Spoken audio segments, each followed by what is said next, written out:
ಸಮಾಜ ಶಾಂತಿನ ಬಯಸ್ತಾ ಇದೆ, ನೆಮ್ಮದಿನ ಬಯಸ್ತಾ ಇದೆ, ಎಲ್ಲರೂ ಒಗ್ಗಟ್ಟಾಗಿರಬೇಕು, ಎಲ್ಲರೂ ಒಟ್ಟೊಟ್ಟಾಗಿರಬೇಕು ಅಂತ ಬಯಸುತ್ತೆ. ಆದರೆ ಗಣೇಶ ವಿಸರ್ಜನೆ ಸಂದರ್ಭದಲ್ಲಿ ಆಗಿರುವಂಥ ಘಟನೆ ನೋಡಿ, ನಾಗಮಂಗಲದಲ್ಲಾಗಿರುವಂಥ ಘಟನೆ ಇದು.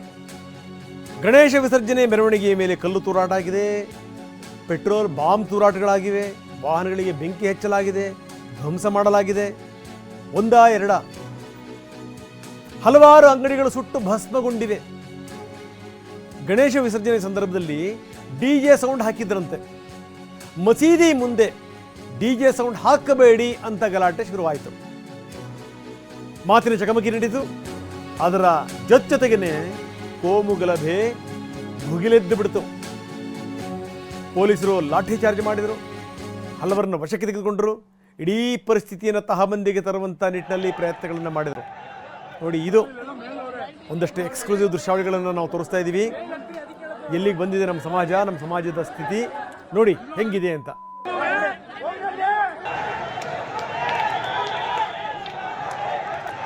ಕಲ್ಲು ತೂರಾಟ ಯಾವ ರೀತಿ ಆಯಿತು ಅಂತ ನಾವು ತೋರಿಸ್ತಾ ಇದ್ದೀವಿ. Scene number 2. ಎಲ್ಲಿ ನೋಡಿದ್ರಲ್ಲಿ ಬೆಂಕಿ ಹೊತ್ತುಕೊಳ್ತು.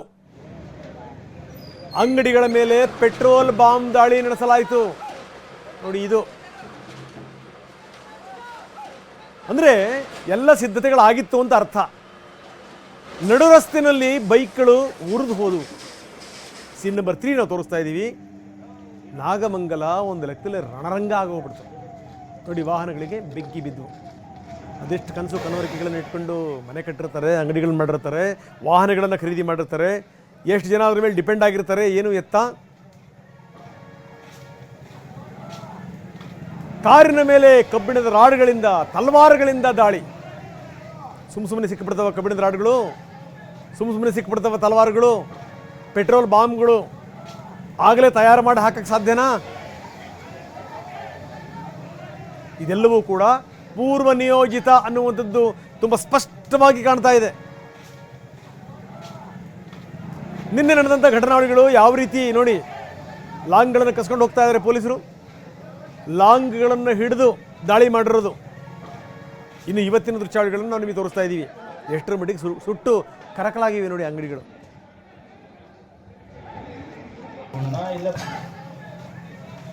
ಎಲ್ಲಿ ನೋಡಿದ್ರು ಕಲ್ಲು ತೂರಾಟ ಶುರುವಾಯಿತು, ಗಲಾಟೆಗಳು ಶುರುವಾದವು.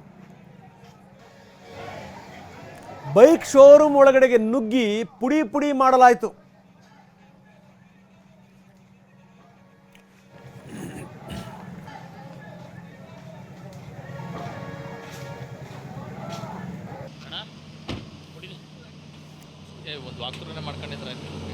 ಇದೆಲ್ಲ ಆದ್ಮೇಲೆ ಕೆಲವರನ್ನ ವಶಕ್ಕೆ ಪಡೆಯಲಾಯಿತು.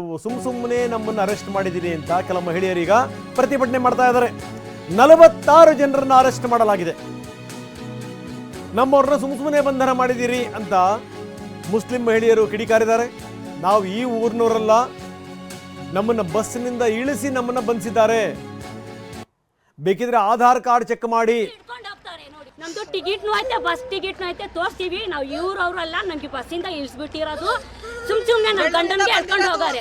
ನಮ್ಮ ನೋಡಿ, ನಮ್ಮ ಊರು ನೋಡಿ, ಐಡೆಂಟಿ ಕಾರ್ಡ್ ಅಡ್ರೆಸ್ ಐತೆ ನೋಡಿ. ನಮ್ಮ ಊರು ಅವರಲ್ಲ,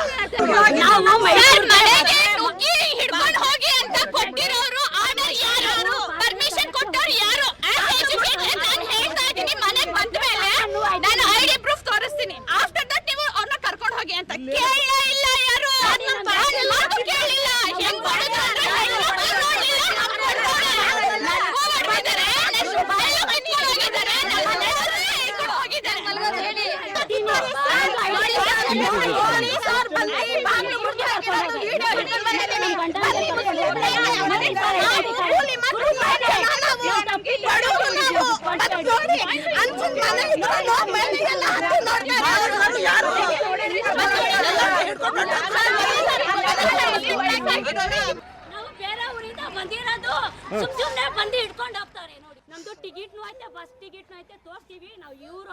ಬರೀ ಇದಕ್ಕೆ ಸಂಬಂಧಪಟ್ಟಂಗೆ SP ಮಾತಾಡಿದ್ದಾರೆ. ಮಲ್ಲಿಕಾರ್ಜುನ್ ಅವರು ಏನಂತಾರೆ ನೋಡೋಣ.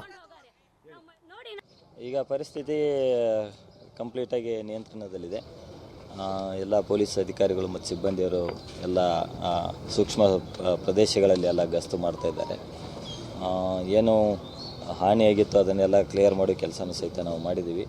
ಜನ ಟೋಟಲಾಗಿ ನಾರ್ಮಲಾಗಿ ಓಡಾಡ್ತಾ ಇದ್ದಾರೆ. ಈಗಾಗಲೇ ನಾವು ನಿಷೇಧಾಜ್ಞೆ ಜಾರಿ ಮಾಡಿದ್ದೀವಿ. ಸ್ಕೂಲು ಕಾಲೇಜುಗಳು ಸಹಿತ ಇವತ್ತು ರಜೆ ಘೋಷಣೆ ಮಾಡಲಾಗಿದೆ.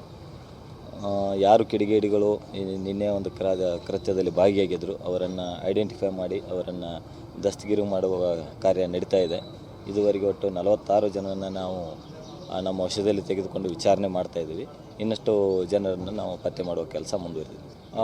ಟೋಟಲ್ಲು 7 ಬೈಕ್ ಸುಟ್ಟಿದೆ ಮತ್ತು ಒಂದು 6 ಅಂಗಡಿಗಳು ಕಂಪ್ಲೀಟಾಗಿ ಸುಟ್ಟಿದೆ, ಸಣ್ಣ ಪುಟ್ಟ ಅಂಗಡಿಗಳು. ಇನ್ನು ಕೆಲವು ಅಂಗಡಿಗಳಿಗೆ ಸಣ್ಣ ಪುಟ್ಟ ಕಲ್ಲು ಹೊಡೆದಿದ್ದಿರ್ಬೋದು, ಗ್ರಿಲ್ ಮುರಿದಿದ್ದಿರ್ಬೋದು, ಈ ಥರದ್ದು ಸಣ್ಣ ಪುಟ್ಟ ಡ್ಯಾಮೇಜ್ ಆಗಿದೆ.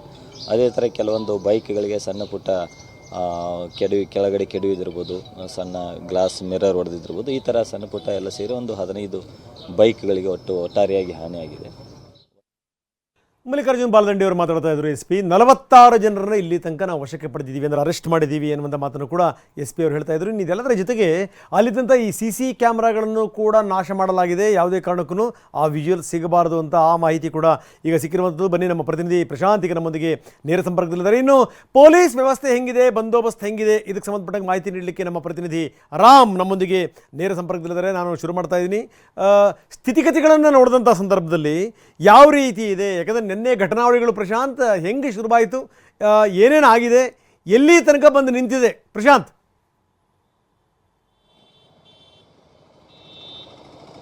ರಂಗನಾಥ್, ನಿನ್ನೆ ನಾಗಮಂಗಲ ಪಟ್ಟಣದಲ್ಲಿ ಗಣಪತಿ ಮೂರ್ತಿ ವಿಸರ್ಜನೆ ವೇಳೆ ಈ ಒಂದು ಅವಘಡ ಸಂಭವಿಸಿರುವಂಥದ್ದು. ನಾಗಮಂಗಲದ ಮಂಡ್ಯ ಸರ್ಕಲ್ ಬಳಿ ಈ ಒಂದು ಮೆರವಣಿಗೆ ಬಂದಂಥ ಸಂದರ್ಭದಲ್ಲಿ 2 ಗುಂಪುಗಳ ನಡುವೆ ಗಲಾಟೆ ಆರಂಭ ಆಗುತ್ತೆ. ಆ ನಂತರದಲ್ಲಿ ಕಲ್ಲು ತೂರಾಟ ನಡೆದ ನಂತರದಲ್ಲಿ ಇಡೀ ನಾಗಮಂಗಲ ಒತ್ತು ಉರಿದಿರುವಂಥದ್ದು. ನಾನಿವಾಗ ಆ ಘಟನೆ ನಡೆದಂಥ ಸ್ಥಳದಲ್ಲಿದ್ದೀನಿ. ನೀವು ಕೂಡ ದೃಶ್ಯದಲ್ಲಿ ನೋಡಬಹುದು. ಈ ಒಂದು ಮಂಡ್ಯ ಸರ್ಕಲ್ ಏನಿದೆ ನಾಗಮಂಗಲ ಪಟ್ಟಣದ್ದು, ಇದು ಹಾಸನ ಮತ್ತು ಮೈಸೂರು ಜಿಲ್ಲೆಗಳನ್ನು ಕೂಡ ಸಂಪರ್ಕ ಕಲ್ಪಿಸುವಂಥದ್ದು. ಈ ಒಂದು ರಸ್ತೆಗೆ ಮೈಸೂರು ರಸ್ತೆ ಅಂತಲೂ ಕೂಡ ಕರೀತಾರೆ. ಪ್ರಮುಖವಾಗಿ ಇಲ್ಲಿಂದ 5 ಕಿಲೋಮೀಟರ್ ದೂರದಲ್ಲಿರುವಂಥ ಒಂದು ಬದ್ರಿಕೊಪ್ಪಲು ಅಂತ ಒಂದು ಗ್ರಾಮದಲ್ಲಿ ಗಣಪತಿಯನ್ನು 5 ದಿನಗಳ ಹಿಂದೆ ಪ್ರತಿಷ್ಠಾಪನೆ ಮಾಡಿರ್ತಾರೆ. ನಿನ್ನೆಗೆ 5 ದಿನ ಇರುವಂಥ ಹಿನ್ನೆಲೆಯಲ್ಲಿ ಮಧ್ಯಾಹ್ನ 2 ಗಂಟೆ ವೇಳೆಗೆ ಗಣಪತಿಯನ್ನು ಎತ್ಕೊಂಡು ಇದೇ ಸಮೀಪದಲ್ಲಿರುವಂಥ ಒಂದು ಕಲ್ಯಾಣಿಗೆ ವಿಸರ್ಜನೆ ಮಾಡೋದಕ್ಕೂ ಕೂಡ ಬರ್ತಾರೆ. ಈ ಒಂದು ಮಂಡ್ಯ ಸರ್ಕಲ್ಗೆ ಬಂದಂಥ ಸಂದರ್ಭದಲ್ಲಿ ರಾತ್ರಿ 7:30 ಆಗಿರುತ್ತೆ. ಆ ಮಂಡ್ಯ ಸರ್ಕಲಿಂದ ಕೇವಲ 50 ಮೀಟರ್ ದೂರದಲ್ಲಿ ಒಂದು ಮಸೀದಿ ಮತ್ತೊಂದು ದರ್ಗಾ ಇದೆ. ಅದರ ಮುಂಭಾಗದಲ್ಲಿ ಮೆರವಣಿಗೆ ಮಾಡಿಕೊಂಡು ಕಲ್ಯಾಣಿಗೆ ಹೋಗಿ ವಿಸರ್ಜನೆ ಮಾಡುವಂಥದ್ದು. ಆದರೆ ಅಲ್ಲಿ ನೆರೆದಿದ್ದಂಥ ಕೆಲವೊಂದಿಷ್ಟು ಯುವಕರು ಇಲ್ಲಿ ಗಣಪತಿಯ ಮೆರವಣಿಗೆಯನ್ನು ಮಾಡಬೇಡಿ, ಯಾವುದೇ ರೀತಿ ಪಟಾಕಿಯನ್ನು ಕೂಡ ಸಿಡಿಸಬೇಡಿ, DJ ಸೌಂಡ್ ಹಾಕಬೇಡಿ ಅಂತೇಳಿ ಆಕ್ಷೇಪವನ್ನು ಮೆಡಿಸ್ತಾರೆ. ಆವಾಗ ಗಲಾಟೆ ಆರಂಭ ಆಗುವಂಥದ್ದು. 2 ಗುಂಪುಗಳ ನಡುವೆ ನೂಕಾಟ ತಲ್ಲಾಟ ಕೂಡ ಆಗುತ್ತೆ. ಆದರೆ ಈಗಾಗಲೇ ಮೊದಲೇ ಸಾಕಷ್ಟು ಪ್ಲಾನ್ ಮಾಡ್ಕೊಂಡಿದ್ರು ಅಂತ ಅನ್ಸುತ್ತೆ. ಹೀಗಾಗಿ ಏಕಾಏಕಿ ಸಾಕಷ್ಟು ಕಲ್ಲು ತೂರಾಟವನ್ನು ನಡೆಸ್ತಾರೆ. ನಾಗಮಂಗಲ ಪಟ್ಟಣದ ಬೇರೆ ಬೇರೆ ಕಡೆಗಳಲ್ಲೂ ಕೂಡ ಸಾಕಷ್ಟು ಕಲ್ಲುಗಳನ್ನು ಕೂಡ ತೂರಾಟ ಮಾಡ್ತಾರೆ. ಈ ಒಂದು ಘಟನೆಯಲ್ಲಿ ಆ ಒಂದು ಮಂಡ್ಯ ಸರ್ಕಲ್ ಬಳಿ ಇರುವಂಥ ಒಂದು ಫ್ರೂಟ್ಸ್ ಅಂಗಡಿಯನ್ನು ಸಂಪೂರ್ಣವಾಗಿ ಧ್ವಂಸ ಮಾಡಿರುವಂಥದ್ದು ದೃಶ್ಯದಲ್ಲಿ ತೋರಿಸ್ತಾ ಇದ್ದೀನಿ. ಕರ್ನಾಟಕ ಫ್ರೂಟ್ ಸ್ಟಾಲ್ ಅಂತ, ಅದು ನಿನ್ನೆ ರಾತ್ರಿ ಸಂಪೂರ್ಣವಾಗಿ ಧ್ವಂಸ ಆಗಿತ್ತು. ಅಲ್ಲಿ ಸಾಕಷ್ಟು ಹಣ್ಣುಗಳಿದ್ವು, ಅವೆಲ್ಲವನ್ನು ಕೂಡ ಕಿಡಿಗೇಡಿಗಳು ಧ್ವಂಸವನ್ನು ಮಾಡಿದ್ರು. ಅದ್ರ ಜೊತೆಗೆ ನಾಗಮಂಗಲ ಪಟ್ಟಣದಲ್ಲಿರುವಂಥ 10ಕ್ಕೂ ಹೆಚ್ಚು ಅಂಗಡಿಗಳಿಗೆ ಬೆಂಕಿಯನ್ನು ಹಚ್ಚಿದ್ದಾರೆ. ಅದರಲ್ಲಿ ಬಟ್ಟೆ ಅಂಗಡಿ ಆಗಿರ್ಬೋದು, ಫುಟ್ವೇರ್ ಅಂಗಡಿ, ಬ್ಯಾಂಗಲ್ಸ್ ಆಗಿರ್ಬೋದು, ಈ ಪಾತ್ರೆಗಳನ್ನು ಮಾರಾಟ ಮಾಡುವಂಥ ಸೇರಿದಂತೆ 10ಕ್ಕೂ ಹೆಚ್ಚು ಅಂಗಡಿಗಳಿಗೆ ಕಿಡಿಗೇಡಿಗಳು ಬೆಂಕಿ ಹಚ್ಚಿರುವುದರ ಜೊತೆಗೆ 10ಕ್ಕೂ ಹೆಚ್ಚು ಬೈಕ್ಗಳನ್ನು ಕೂಡ ಬೆಂಕಿ ಹಚ್ಚಿ ಸುಟ್ಟು ಕರಕಲು ಮಾಡಿದ್ದಾರೆ. ಅಂದರೆ ಗಣಪತಿ ವಿಸರ್ಜನೆಗೆ ಯಾವಾಗ ಆಕ್ಷೇಪವನ್ನು ವ್ಯಕ್ತಪಡಿಸಿದ್ರು, ಇಂದು ಯುವಕರು ನೇರವಾಗಿ ಆ ಪೊಲೀಸ್ ಠಾಣೆ ಬಳಿಯೇ ಆ ಗಣಪತಿಯನ್ನು ತಗೊಂಡ್ಬಂದು ಈ ರೀತಿ ಆಕ್ಷೇಪವನ್ನು ವ್ಯಕ್ತಪಡಿಸ್ತಾ ಇದ್ದಾರೆ. ಹೀಗಾಗಿ ನಮಗೆ ನ್ಯಾಯವನ್ನು ಕೊಡಿಸಬೇಕು ಅಂತ ಹೇಳ್ತಾರೆ. ಆ ನಂತರ ಪ್ರಶಾಂತ್ ನೋಡಿದಂತ ಸಂದರ್ಭದಲ್ಲಿ ಎಲ್ಲೋ ಕಡೆಗೆ ಪ್ರಿಪೇರ್ ಆಗೇನೆ ಇದೆಲ್ಲದೂ ಕೂಡ ನಡೆದಿದೆ ಅಂತ ಅನ್ಸಲ್ವಾ? ಯಾಕಂದ್ರೆ ಪೆಟ್ರೋಲ್ ಬಾಂಬ್ಗಳು ಸಿಕ್ಕಿರುವಂತದ್ದಾಗಿರ್ಬೋದು, ತಲವಾರುಗಳು ಸಿಕ್ಕಿರುವಂತದ್ದಾಗಿರ್ಬೋದು, ಈ ರೀತಿ ಗಲಾಟೆ ಮಾಡಿರೋದು, ಜೊತೆಗೇನು ಅಂತಂದ್ರೆ ಈ ಸೌಂಡ್ ಬಂತು ಅನ್ನುವಂಥ ಕಾರಣಕ್ಕೋಸ್ಕರ ಈ ರೀತಿ ಹೊಡೆದಾಟಕ್ಕಿಳಿದಿದ್ದು, ಕಲ್ಲುಗಳನ್ನು ಪೇರಿಸಿಟ್ಟಿದ್ದು, ಇವೆಲ್ಲ ಸುಮ್ಮನೆ ಆಗುತ್ತಾ ಅಂದರೆ ನನಗೆ ಭಾಳ ಆಶ್ಚರ್ಯ ಆಗುವಂಥದ್ದು ಪ್ರಶಾಂತ್. ಇದಕ್ಕೆ ಸಂಬಂಧಪಟ್ಟಂಗೆ ಯಾರು ಪೊಲೀಸರು ಮುಂಜಾಗ್ರತಾ ಕ್ರಮಗಳನ್ನು ವಹಿಸಿರಲಿಲ್ವಾ? ಏನು ಸುತ್ತಮುತ್ತ ಆ ಭಾಗಗಳಲ್ಲಿ ಚೆಕ್ ಮಾಡಿರಲಿಲ್ವಾ?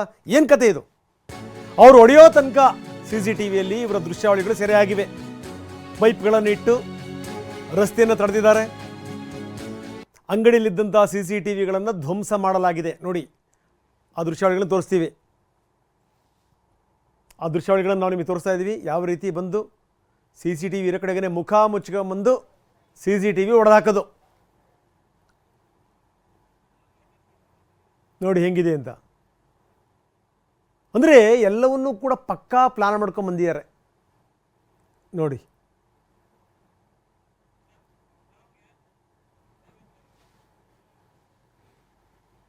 ಬನ್ನಿ, ನಮ್ಮ ಪ್ರತಿನಿಧಿ ರಾಮ್ ನಮ್ಮದೀಗ ನೇರ ಸಂಪರ್ಕದಲ್ಲಿದ್ದಾರೆ. ರಾಮ್, ಏನಾದರೂ ಈ ರೀತಿ ಕಿಡಿ ಬೀಳುವಂಥದ್ದು ಅದು ಒಂದು ಸರಿ ಶುರುವಾಯಿತು ಅಂತಂದರೆ ಅದು ಬೆಂಕಿ ಹಚ್ಚುವಂಥದ್ದು ಭಾಳ ಸುಲಭ, ಆದರೆ ಅದನ್ನು ಸಮಾಧಾನ ಮಾಡುವಂಥದ್ದು ಭಾಳ ಕಷ್ಟ. ನಂಬರ್ 1 ನನಗೆ ಭಾಳ ಆಶ್ಚರ್ಯ ಆಗುವಂಥದ್ದು ರಾಮ್, ಏನು ಅಂತಂದರೆ ಸಂಬಂಧಪಟ್ಟಂಥ ಪೊಲೀಸ್ ಇಲಾಖೆ ಏನು ಮಾಡ್ತಾ ಇತ್ತು, ಮೊದಲು ಎಲ್ಲದೂ ಕೂಡ ಚೆಕ್ ಮಾಡಿರಲಿಲ್ವಾ?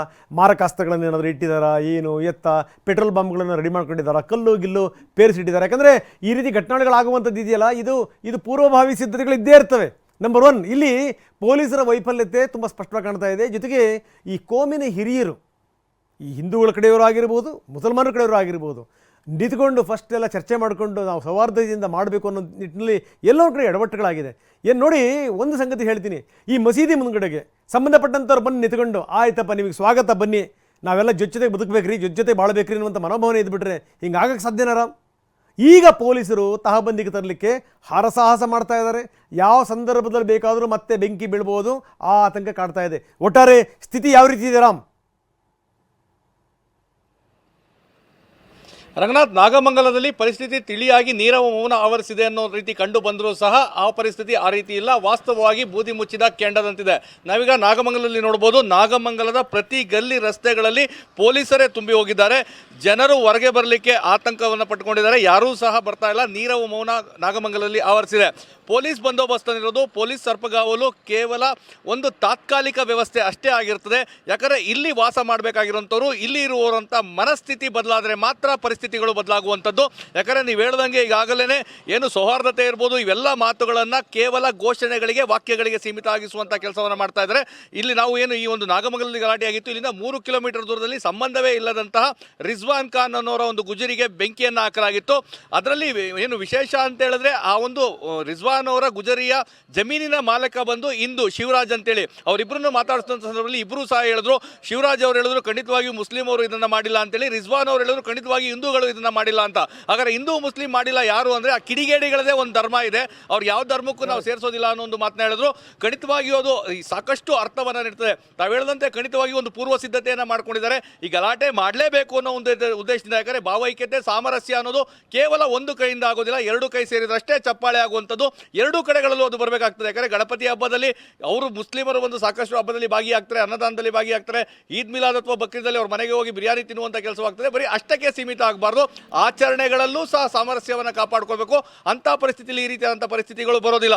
ಆ ಒಂದು ನಿಟ್ಟಿನಲ್ಲಿ ಕೆಲಸವನ್ನು ಮಾಡಬೇಕು. ಮತ್ತು ಯಾವುದೇ ಒಂದು ಘಟನೆಗಳಾದಂಥ ಸಂದರ್ಭದಲ್ಲಿ ಅದಕ್ಕೆ ರಾಜಕಾರಣವನ್ನು ಸೇರಿಸುವುದನ್ನು ಬಿಡಬೇಕು. ಆ ರಾಜಕಾರಣವನ್ನು ಸೇರಿಸೋದನ್ನ ಬಿಟ್ಟಾಗ ಖಂಡಿತವಾಗಿಯೂ ಅಲ್ಲಿ ಒಂದು ಮಾತುಕತೆ ಆಗ್ತದೆ, ಸೌಹಾರ್ದಯುತವಾಗಿ ಮತ್ತೆ ಒಂದು ಶಾಶ್ವತವಾದಂತಹ ಪರಿಹಾರ ಸಿಗ್ತದೆ. ಆದರೆ ಎಲ್ಲೋ ಒಂದು ಕಡೆ ಇದು ಆಗ್ತಾ ಇಲ್ಲ. ಹೀಗಾಗಿ ಕೇವಲ ಘಟನೆಗಳು ನಡೆದಾಗ ಮಾತ್ರ ಭಾವೈಕ್ಯತೆ, ಸಾಮರಸ್ಯ ಇವೆಲ್ಲ ಭಾಷಣಗಳು ಬರ್ತವೆ. ಅದಾದ ನಂತರ ಅವ್ರ ಪಾಡಿಗೆ ಅವ್ರು ಇರ್ತಾರೆ. ಅಂದರೆ ಯಾರೋ ಕಿಡಿಗೇಡಿಗಳು ಮಾಡುವ ಒಂದು ಕೆಲಸಕ್ಕೆ ಎಲ್ಲರೂ ಸಹ ಅನುಭವಿಸುವಂಥ ಕೆಲಸ ಆಗ್ತದೆ. ಅದೇ ರೀತಿಯಾದಂಥ ಪರಿಸ್ಥಿತಿ ಈಗ ನಾಗಮಂಗಲದಲ್ಲಿದೆ. ಯಾಕಂದರೆ ಗಲಾಟೆಗೆ ಸಂಬಂಧ ಇಲ್ಲದವ್ರದ್ದೇ ಸಾಕಷ್ಟು ಏನು ಡ್ಯಾಮೇಜ್ಗಳಾಗಿರುವಂಥದ್ದು, ಮತ್ತು ನಿತ್ಯದ ಬದುಕನ್ನು ಕಟ್ಟಿಕೊಳ್ಳಲಿಕ್ಕೆ ಕೆಲಸವನ್ನು ಏನು ಮಾಡ್ತಾ ಇದ್ರು, ಅವರ ಬದುಕು ಈಗ ಸಾಕಷ್ಟು ಬೀದಿಗೆ ಬಂದಿರುವಂಥದ್ದು. ಪ್ರಮುಖವಾಗಿ ಆ ಗುಜರಿ ಅಂಗಡಿ ಮಾಲೀಕನ ಮಾತಾಡಿಸುವಂಥ ಸಮಯದಲ್ಲಿ ನಾನು ಊರಲ್ಲೇ ಇರಲಿಲ್ಲ. ಮತ್ತೊಂದೇನಂತ ಹೇಳಿದ್ರೆ, ನಮ್ಮ ಊರಿನಲ್ಲಿ ಗಣಪತಿಯನ್ನು ಕೂರಿಸಲಿಕ್ಕೆ ನಾನೇ ಚಂದವನ್ನು ಕೊಟ್ಟಿದ್ದೆ, ಚೆನ್ನಾಗಿ ಹಬ್ಬ ಮಾಡಿ ಅಂತೇಳಿ ಪ್ರಸಾದವನ್ನು ಸ್ವೀಕರಿಸಿ ನಮ್ಮ ತಾಯಿಗೆ ಹುಷಾರಿಲ್ಲ ಅಂತೇಳಿ ಊರಿಗೆ ಹೋಗಿದೆ. ಬರೋ ಅಷ್ಟರಲ್ಲಿ ನನ್ನ ಒಂದು ಗುಜರಿಯನ್ನು ಸುಟ್ಟಾಕಿದ್ದಾರೆ. ಯಾರು ಸುಟ್ಟಾಕಿದ್ದಾರೆ ಅಂತ ನಾನು ಯಾರ ಮೇಲೂ ಸಹ ಬ್ಲೇಮ್ ಮಾಡೋದಿಲ್ಲ. ಯಾಕಂದ್ರೆ ನಾವೆಲ್ಲರೂ ಅಣ್ಣ ತಮ್ಮದಿರ್ತಾರೆ ಇದ್ದೇವೆ. ನನಗೆ ಹಿಂದೂ ಸ್ನೇಹಿತರೆ ಜಾಸ್ತಿ ಇದ್ದಾರೆ. ಯಾರೋ ಬೇಕು ಅಂತ ಈ ಕೃತ್ಯವನ್ನು ಮಾಡಿದ್ದಾರೆ ಅಂತ ಹೇಳಿದ್ರೆ, ಯಾರು ಆ ಬೇಕು ಅಂತ ಕೃತ್ಯ ಮಾಡಿದರೆ ಅವ್ರನ್ನ ಕಂಡುಹಿಡಿದು ಅದಕ್ಕೆ ಬ್ರೇಕ್ ಹಾಕುವಂಥ ಕೆಲಸವನ್ನು ನಾಗಮಂಗಲದಲ್ಲಿ ಮಾಡಬೇಕಾಗಿದೆ. ರಂಗನಾಥ್, ಎಸ್ ರಾಮ್, ಭಾಳ ಅದ್ಭುತವಾದ ಮಾತನ್ನು ಹೇಳಿದ್ರಿ. ನೋಡಿ, ಸುಟ್ಟಿರುವಂಥವ್ರು ಹಿಂದೂಗಳಲ್ಲ, ಸುಟ್ಟಿರುವಂಥವ್ರು ಮುಸಲ್ಮಾನರಲ್ಲ. ಯಾರು ಅಂದರೆ ಈ ವಿಧ್ವಂಸಕರದ್ದೇ ಒಂದು ಪ್ರತ್ಯೇಕವಾದಂಥ ಧರ್ಮ ಇದೆ ಅಂತ. ಈ ಲೈನ್ ಭಾಳ ಇಷ್ಟ ಆಯಿತು. ಇಂಥವರಿಂದಲೇ ಸಮಾಜದ ಮನಃಶಾಂತಿ ಕೆಟ್ಟೋಗುವಂಥದ್ದು, ಇಂಥವರೇ ವಿಷಬೀಜ ಬಿತ್ತೋದು. ನಾಳೆ ಇದೇ ರೀತಿ ಸ್ಥಿತಿಗತಿಗಳಾಗ್ಬಿಟ್ರೆ ಗತಿ ಏನಾಗಬೇಕ್ರಿ? ನಾಳೆ ನೀವು ಒಬ್ರಿಗೊಬ್ರು ಮುಖ ನೋಡಿ ಬದುಕಬೇಕು, ಒಬ್ರಿಗೊಬ್ರು ಮುಖ ನೋಡಿ ಬಾಳಬೇಕು. ಎದರ ಬದರ ಬಂದಂಥ ಸಂದರ್ಭದಲ್ಲಿ ನೀವು ನೋಡಬೇಕು, ನಗಬೇಕು, ಮಾತಾಡಬೇಕು, ವ್ಯವಹಾರಗಳನ್ನು ಮಾಡಬೇಕು, ವಹಿವಾಟುಗಳನ್ನು ಮಾಡಬೇಕು, ಜೊತೆಗೆ ಬದುಕಬೇಕು ಅನ್ನುವಂಥ ಪರಿಪಾಠ ಇಲ್ವ ನಿಮಗೆ? ಕೆಡಿಸ್ಕೋಬೇಕಾ ಎಲ್ಲ ಸಂಬಂಧಗಳನ್ನು? ಮನಃಶಾಂತಿ ಕೆಟ್ಟೋಗ್ಬೇಕಾ? ಇದು ಬಹಳಷ್ಟು ಕಡೆ ನೋಡಿದ್ದೀವಪ್ಪ ಈ ಸರಿ ಅಂತನೂ. ಕರ್ನಾಟಕದಲ್ಲಿ ಬೇರೆ ಬೇರೆ ಕಡೆಗೆ ಈಗ ಮುಸಲ್ಮಾನರ ಹಬ್ಬದಲ್ಲಿ ಹಿಂದೂಗಳು ಸೇರ್ಕೊಂಡು ಮಾಡ್ತಾರೆ, ಹಿಂದೂಗಳ ಹಬ್ಬದಲ್ಲಿ ಮುಸಲ್ಮಾನರು ಸೇರ್ಕೊಂಡು ಮಾಡ್ತಾರೆ. ಎಷ್ಟೋ ಕಡೆಗೆ ಗಣೇಶನ ಪೂಜೆಯಲ್ಲಿ ಇವರೆಲ್ಲರೂ ಕೂಡ ಪಾಲ್ಗೊಂಡಿದ್ದಿದೆ. ನಿಮಗೇನು ರೋಗ? ಇದು ಸಂಗತಿ. ಒಬ್ಬರನ್ನೊಬ್ರು ನೋಡಿ ಸಹಿಸ್ಕೊಳ್ಳೋಕ್ಕಾಗದಿರುವಂಥದ್ದು, ಜೊತೆಗೆ ಅಲ್ಲಲ್ಲಿ ಬೆಂಕಿ ಇಡುವಂಥ ಪ್ರಯತ್ನಗಳಿದಾವಲ್ಲ, ಇದು ಆ ಜಾಗದ ಮಾಲೀಕ ಹಿಂದೂ, ಅಂಗಡಿ ಮಾಲೀಕ ಮುಸಲ್ಮಾನ. ಸುಟ್ಟೋಯ್ತು. ಅವ್ರು ಹೇಳಿದ್ದೇನು ಅಂತಂದರೆ, ಇಬ್ಬರೂ ಅಲ್ಲ, ಈ ವಿಧ್ವಂಸಕರದ್ದೇ ಬೇರೆ ಒಂದು ಧರ್ಮ ಇದೆ ಅಂತ ಅನ್ನುವಂಥ ಮಾತನ್ನು ಹೇಳ್ತಾ ಇದ್ದಾರೆ.